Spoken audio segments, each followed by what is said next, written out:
$15 million drug shipment raced across the ocean, pursued by a cartel desperate to escape. But U.S. fighter jets were already on its tail, moving with lethal precision. The vessel's every maneuver was tracked, every route cut off. Could the smugglers outfly the fastest jets in the world? Would their cargo survive the strike? Join us as we reveal what happened when air power and strategy collided with the high-stakes world of narco-trafficking. On July 10th, the Pacific waters south of Mexico became the center of a tense operation. The USS Sampson, an Arleigh Burke-class destroyer deployed under U.S. Northern Command, intercepted a vessel carrying a massive shipment of cocaine. The interception took place about 380 miles southwest of Acapulco, far from shore but squarely in the path of one of the world's busiest smuggling routes. The destroyer was not alone in its mission. A U.S. Coast Guard law enforcement detachment was already on board, giving the Navy ship the authority to respond. At the moment of detection, tactical control was handed to the Coast Guard Southwest District to initiate interdiction procedures. The suspect craft was a go-fast vessel, unregistered and carrying no flag. Its purpose was clear: to outrun pursuers. In response, the destroyer launched an MH-60R Seahawk helicopter from Helicopter Maritime Strike Squadron 49, the Scorpions. As the helicopter drew closer, the crew of the Go Fast began throwing packages into the sea. The boat ignored warning shots and continued its evasive maneuvers. Standard maritime interdiction procedures escalated. The Seahawk fired disabling shots at the vessel, forcing it to stop. Two small law enforcement teams launched from the destroyer. They recovered some of the discarded packages and then boarded the disabled vessel. Field tests confirmed that the seized bundles were filled with cocaine. An estimated 3,439 pounds had been loaded on board. The suspects, two in number, were taken into custody. The Go Fast, lacking navigation lights and essential safety features, was deemed hazardous to navigation. The Coast Guard ordered it sunk after the evidence was secured. Additional seizures soon followed across the region. On July 29th, a U.S. Coast Guard detachment aboard the USS Nitsa, another Arleigh Burke-class destroyer, intercepted a powerboat loaded with narcotics. Then on August 19th, the Colombian Coast Guard, with support from the Colombian Navy and aided by intelligence sources, seized yet another cocaine-laden vessel in the Pacific. These operations all point to one method of smuggling: the use of go-fast vessels, or GFVS. Although the media often highlights narco submarines, long semi-submersible crafts designed for stealth, the simpler go-fast boats are encountered far more often. They are smaller, faster, and built specifically to evade capture. Their speed allows them to outrun most conventional patrol craft, and their small size makes them difficult to detect on radar. A go-fast is typically built with fiberglass, Kevlar, and carbon fiber.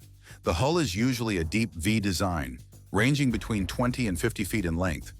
These boats carry two or more engines, often producing more than 1,000 horsepower combined. On calm seas, they can reach 80 knots. Even in rough conditions, they maintain speeds above 50 knots. And in moderate waves, they still travel at 25 knots, cutting through water with ease. Accommodations are minimal. Most carry 4 or fewer crew members. Cargo space is maximized, with small four-deck cabins used to conceal drugs or fuel. Comfort is not considered. Every detail is designed to maximize payload and speed. Law enforcement categorizes 3 common types of go-fast boats. The first type is the customized go-fast vessel. These are advanced designs, often with fiberglass coverings over the hull to conceal storage areas for drugs and fuel. They may carry multiple outboard engines or powerful inboards. Despite their modifications, they usually retain an open cockpit, unlike narco submarines. The vessel seized by Colombian forces on August 19th was one of these. The second type is the classic go-fast boat, also known as a cigarette boat or cigar boat. Their names come from their long, narrow hulls which resemble cigarette or cigar shapes. Originally popularized in offshore racing, these boats became the smuggler's craft of choice in the 1980s. In earlier years, they ran directly to U.S. shores. Increased enforcement forced smugglers to change tactics in the 1990s, using these boats to deliver drugs to Mexico instead, where shipments continue north over land. The third type is the go-slow, which disguises itself as a fishing vessel. These boats are usually pangas or yolas, designed for durability and low fuel use. A single motor is common, though traffickers sometimes add more for speed. Go-slows often operate in groups, supported by a larger mothership towing them part of the way. Their design allows them to blend in with local fishing fleets, making detection more difficult. Go-fast vessels are notoriously hard to stop. Their narrow frames ride low in the water, making radar detection unreliable unless seas are calm. Their engines deliver speed beyond most patrol craft, forcing the U.S. Navy and Coast Guard to adapt with specialized assets. Rigid-hulled inflatable boats are deployed for close pursuit, armed with non-lethal weapons and heavy machine guns. From above, helicopters play a decisive role. With rifles capable of disabling outboard motors, they remain the most effective tool when traffickers push their engines to the limit. Among these aircraft, one stands out as the most advanced, the MH-60R Romeo. This helicopter, built by Sikorsky and equipped by Lockheed Martin, has become the Navy's multi-mission workhorse. This helicopter combines the capabilities of two earlier variants, the SH-60B, optimized for surface warfare, and the SH-60F, tailored for anti-submarine missions. Unlike its predecessors, which relied on a dense array of analog gauges, the Romeo's cockpit features 4 large digital multifunction displays. Each screen is night vision goggle compatible and sunlight readable, ensuring clear operation in any conditions. While its sensors are designed for both detection and defense, the MH-60R also carries offensive weapons. These include AGM-114 Hellfire missiles for precision strikes and Mk-54 air-launched torpedoes for anti-submarine warfare. The introduction of this helicopter led to the redesignation of helicopter anti-submarine light squadrons into helicopter maritime strike squadrons, reflecting its broadened mission profile. In counter-narcotics missions, this technology becomes critical. The Romeo's radar can spot the narrow frame of a go-fast boat at range. Its electro-optical systems track smugglers even as they jettison cargo. Its weapons provide the decisive option, disabling engines before the vessel slips away into international waters. Knowing all these, smugglers have tried to be one step ahead of the authorities. As radar systems improved, the once reliable go-fast boats became easier to detect. That was when the traffickers began to think differently, looking not to the surface of the water, but beneath it. The first whispers of underwater smuggling operations sounded almost like myths. In 1988, an odd discovery was made off Boca Raton, Florida. Authorities found a 6-meter-long uncrewed submarine that had been designed to be towed by another vessel and submerged by remote control. It was a crude device, and when investigators examined it, they realized that the hatch could only be opened from the outside. It seemed primitive, even clumsy, but the idea was alarming. Someone had been testing ways to carry illicit cargo underwater. By the early 2000s, the rumors had become real. In 2006, the U.S. Coast Guard intercepted its first semi-submersible and gave it the nickname Bigfoot. For years, there had been talk of these ghost-like crafts slipping through the Pacific, but Bigfoot was the first hard proof. That same year, 3 such vessels were detected. In the following year, intelligence suggested that as many as 40 semi-subs had departed South America. Most never appeared on any radar screen.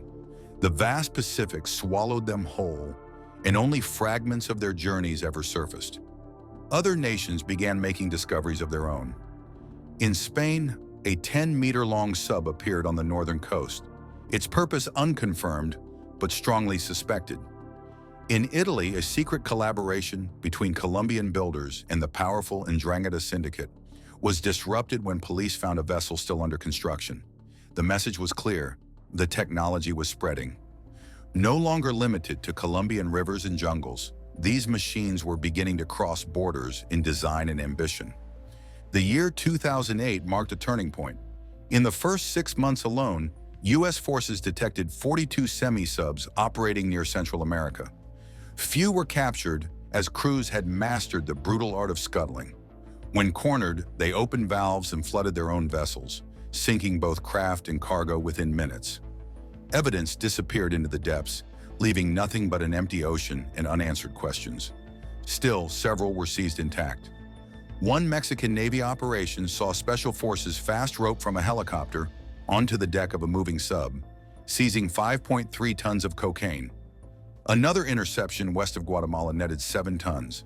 U.S. authorities estimated that by the end of 2008, as many as 85 semi-subs would depart South America, together carrying over 500 tons of cocaine. By 2009, the numbers were staggering.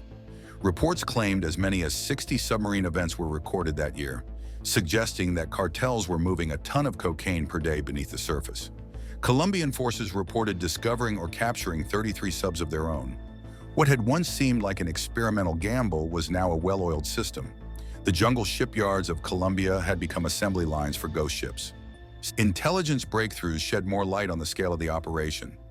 After the arrest of Harold Mauricio Poveda in 2010, investigators uncovered the link between the FARC rebels and the Sinaloa cartel. It was a deadly alliance of insurgency and organized crime. FARC provided the manpower and the jungle strongholds where submarines could be built in secret, while the Sinaloa cartel supplied funding and global distribution networks. Together, they pushed narco submarine development forward at alarming speed. In 2015, the United States Coast Guard seized a semi-submersible carrying 7.7 tons of cocaine, the largest haul of its kind at the time. A year later, another vessel was captured with 6 tons on board, worth an estimated $200 million on U.S. streets. In 2017, seizures stretched from Panama to the coast of Texas. By 1929, the technology had crossed the Atlantic.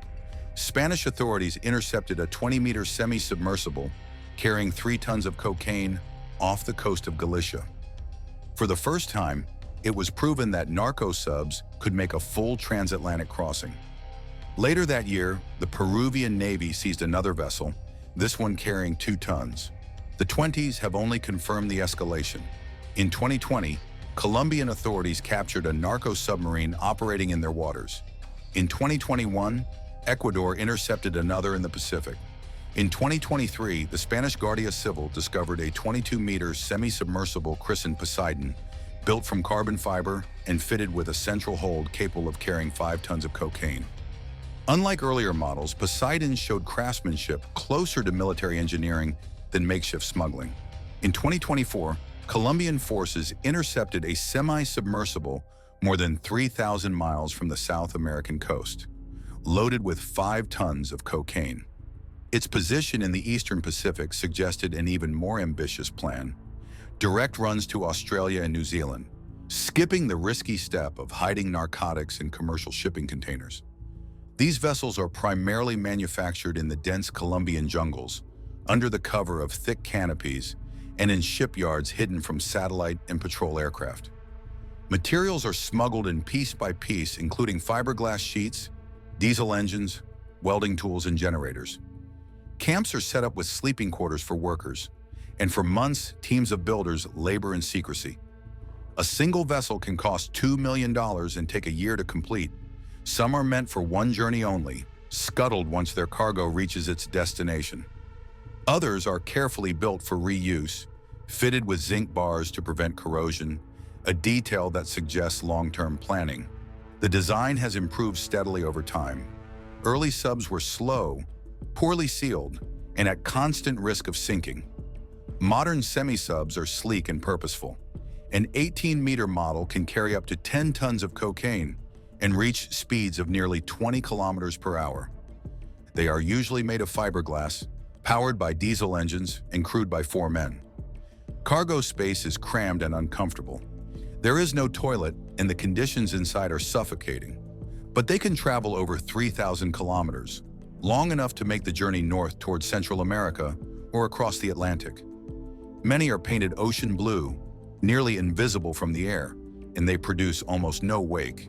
Exhaust systems are modified to release heat along the underside of the hull, cooling it before it meets the air, and making the vessel far harder to detect with infrared cameras. Beyond semi-submersibles, cartels have experimented with fully submersible submarines. In 2010, Ecuadorian authorities captured a 31-meter diesel-electric submarine hidden in the jungle. It was built with fiberglass and Kevlar, had a conning tower with a periscope, and could dive fully beneath the surface for long-range missions. It had air conditioning, a crew capacity of 6, and room for 10 tons of cargo. The discovery was startling. Cartels were no longer satisfied with semi-submersibles that skimmed the surface. They were building true submarines.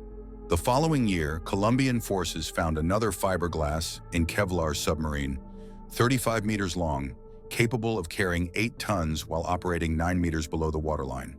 Uncrewed craft followed. In 2022, Spanish police seized 3 unmanned underwater drones, each able to carry 200 kilograms of narcotics across the Strait of Gibraltar. These were linked to French cartels, showing that the technology had spread beyond Latin America. The organizations behind these machines are some of the world's most feared. The Clan del Golfo, the National Liberation Army, and the remnants of the FARC have all been tied to submarine projects, often working in partnership with cartels like Sinaloa. Their routes are carefully chosen. The Colombian Pacific coast is a perfect starting point, hidden by jungles and rivers. From there, subs push north along Central America, sometimes refueling at sea from disguised fishing vessels. At other times, they loiter in open waters, waiting for support ships to bring food and fuel. The missions are worth the risk. A 9-ton load can earn nearly $200 million wholesale. The men piloting these submarines are often professional fishermen recruited for their skills. They are paid only a few $1,000s for voyages that could change the balance of power in entire cities. Surveillance is a constant battle. Semi-subs leave almost no trace. They run low, produce little noise, and are painted to blend into the ocean. The U.S. Coast Guard has adapted its acoustic sensors to listen for their engines, but detection remains limited. In 1929, officials admitted they intercepted only 11% of narco subs traveling the Eastern Pacific route. The rest slipped through. When chased, most crews scuttle their craft, sinking drugs and evidence in minutes. Until 2008, maritime law required rescuers to save crews and release them if no cargo was found. Cartels exploited this loophole ruthlessly. That year, the U.S. passed the Drug Trafficking Vessel Interdiction Act, making it a felony to operate an unregistered semi-submersible in international waters. Colombia followed with its own laws, punishing builders with prison terms of up to 14 years. Even with new laws, the problem persists. The cat-and-mouse game continues. With each interception, traffickers adjust. With each new detection system, they innovate further.